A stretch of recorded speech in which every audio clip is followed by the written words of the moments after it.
Have you ever been working on a dashboard like this, and for the life of you, you can never get it all perfectly aligned so that it looks really neat, right? So I'm going to show you how to fix this using containers.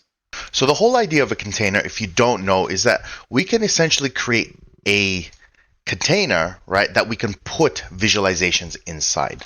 So firstly, these ones are all floating. You can see I can actually place them anywhere. And if you want to understand what floating and tiled is, when you do a brand new dashboard, right, and down here you're going to see tiled and floating. I've got it set to tiled. This is what tiled is. When you bring it in and it's trying to do it in sections, right? Everyone's experienced this when they first started. In my one, I've got them as floating. So the way to do that is if I've got this one set to floating, if I bring them in, you see that they're actually floating, right? You can put them literally anywhere.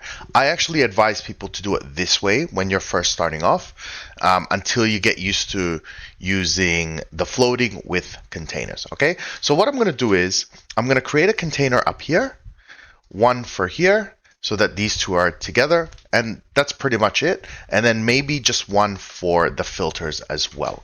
All right, so first let's begin. What I'm going to do is I'm just going to make a bit of space at the top, just so we have some space to work with. Don't worry about the final placement because that'll be super easy once you get a container.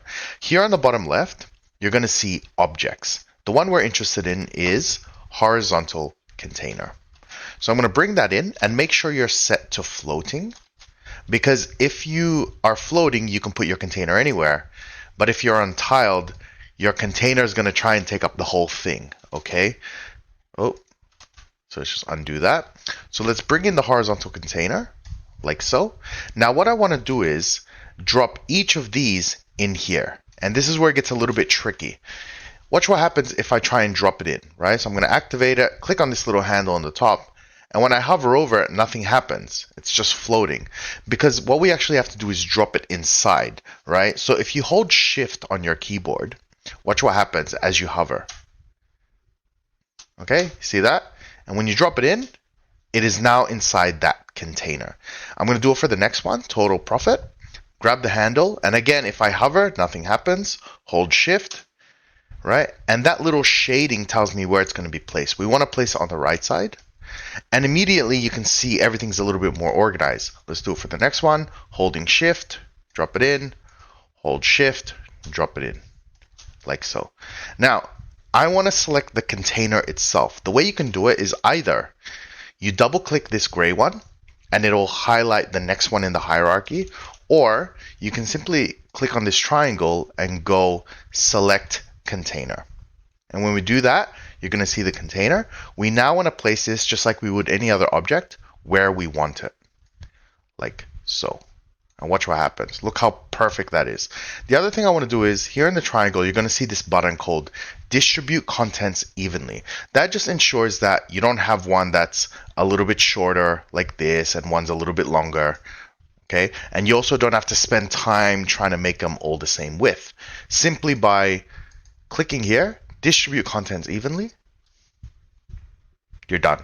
It's that simple, right? So let's do this section right here. Let's bring a vertical container this time because we're going to be stacking. So bring vertical container in, just drop it anywhere. I'm going to grab the pie, again, grab the handle, hover, hold Shift, and drop it in, like so. I'm going to do that for map, grab the handle, hold Shift, and drop it in. Okay, so now here, this is the problem I was talking about. See how one's smaller than the other? If we want them to be the same size, we want to click on the triangle, select container, click on this triangle, and go distribute evenly. And when you do that, it doesn't matter where you place it, it will always be even. Okay, like so. And I've got the little legend there. I'm just going to move that to the side. Okay, there you go. So now it just makes it so much easier to manage these. Now I can place this where it's going to go roughly. Okay, and you can see right away it looks so much cleaner. Let's do the last one, which is the filters. This one we're going to need a vertical container down here.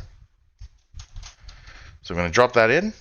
Again, I don't care where I put it at this stage, just anywhere I can access it. Just make sure you don't put it right over. Okay, because the thing is, if you're right over it and you try and drop it in, sometimes it doesn't work if you're right over it. So always put it off to the side, like so. Let's bring the first one, hold shift, drop it in. Grab the next one, hold shift, drop it in. Next one, hold shift. Oh, make sure you put in the right one. Drop that one in there. Right, now to select the whole thing, we're going to double click that handle and just put it in the right spot. Now in this case, we're actually not interested in making them evenly spaced because each item is not evenly spaced. So I'm just going to put that right there. I'll put a bring to front. 1 second. Floating order, bring to front. And we'll just put it there. Okay, I'm not going to worry too much about that. So now we have our filter here. And you can see just with containers, you can make your dashboard look so much better. Now, when it comes to a dashboard, this is still just the fundamentals. On my website, I teach you how to really take this up a notch so that it's stylized. So be sure to check that out on my website on Jellyman Education. It goes into this super deep. That is it for this video. If you want to see other videos or you have suggestions, please feel free to drop a comment. And just as a last piece, let me show you how far you can take this dashboard. And just like that, this one took me about 10 minutes to do. If you want to learn how to do this, check out my website. Bye.